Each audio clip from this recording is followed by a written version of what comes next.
جو لوگ اللہ کی کتاب سے ان آیتوں اور ہدایتوں کو جو اس نے نازل فرمائی ہیں چھپاتے اور ان کے بدلے تھوڑی سی قیمت یعنی دنیاوی منفعت حاصل کرتے ہیں، وہ اپنے پیٹوں میں محض آگ بھرتے ہیں۔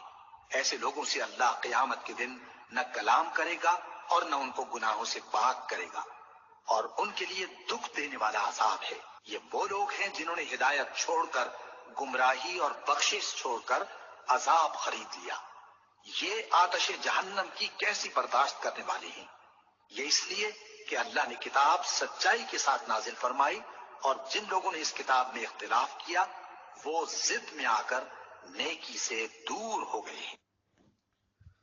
دیکھیے یہ آیات ہیں، آج کوئی مسلک پوری طرح ان کو نہیں مانتا ہے۔ اللہ نے تو کتاب نازل فرمائی تھی تاکہ لوگوں کی رہنمائی ہو، ہدایت ملے، اور انہوں نے کتاب کے ساتھ اختلاف کیا۔ کتاب کے پیچھے چلنے کی بجائے کتاب کو اپنے پیچھے چلانے کی کوشش کی۔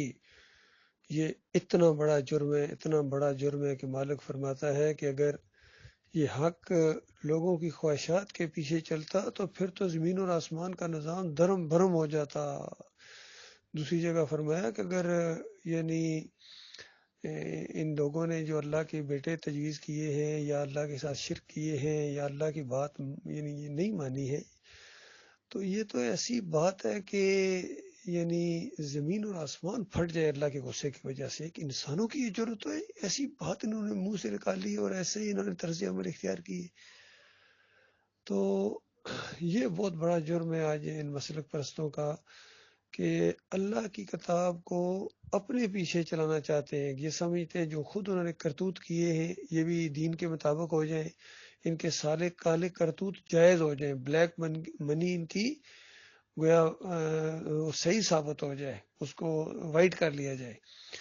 تو ہر مجرم یہی چاہتا ہے۔ تو دیکھیے بریلوی ہوں، وہ کہتے ہیں دین یہ ہے کہ نبی علیہ السلام اللہ کی ذات کے ٹکڑے ہیں اور ان کے وسیلے سے دعا مانگو، ان کے لیے پوری کائنات بنی ہے۔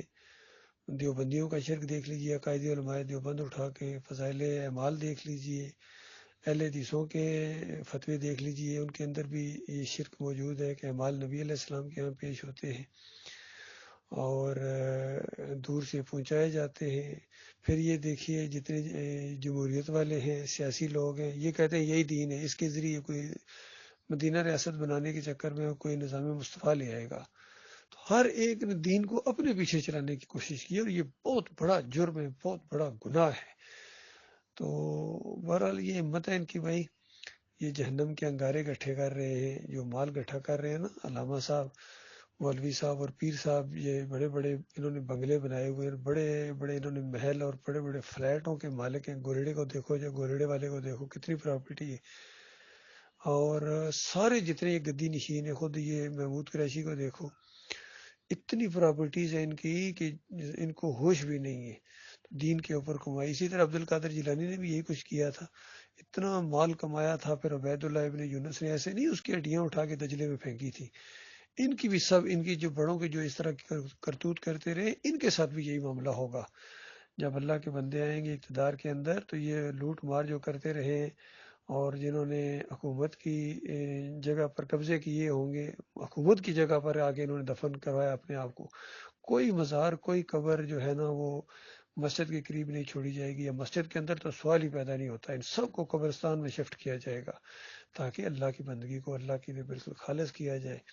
اب یہ مسجدوں کے اندر بھی انہوں نے قبرستان بنا دیے، قبریں اپنے اپنے علماء کی قبریں مسجدوں کے اندر ڈال دی، اور پھر جب اذان وغیرہ بھی ہوتی ہے یا مسجد کی طرف یعنی صلاۃ کی طرف جاتے ہیں تب بھی وہ دیکھ پیچھے مڑ مڑ کے رہے ہوتے ہیں، قبر کی طرف، مزار والے کی طرف دیکھتے ہیں۔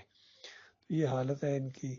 تو بہرحال یہ سب جو ہے نا بہت بڑے مجرم ہیں، انہوں نے اپنے آپ کو آگے کیا ہے اور اللہ کی کتاب کو پیچھے کیا ہے، چاہے یہ پکارے والے ہوں، چاہے واسطے وسیلے والے ہوں، چاہے یہ نظر و نیاز والے ہوں، چاہے یہ سجدہ تعظیمی والے ہوں۔ اس نے بھی اللہ کی کتاب کی بجائے کہتا ہے میری تفسیر پڑھو، میری تفسیر پڑھو، دعوت القرآن گویا یہ چاہتا ہے کہ قرآن کی دعوت یہ ہے کہ نبی نے نبی کو سجدہ کیا، اس طرح اس نے اللہ کی کتاب کو اپنے پیچھے چلانے کی کوشش کی ہے۔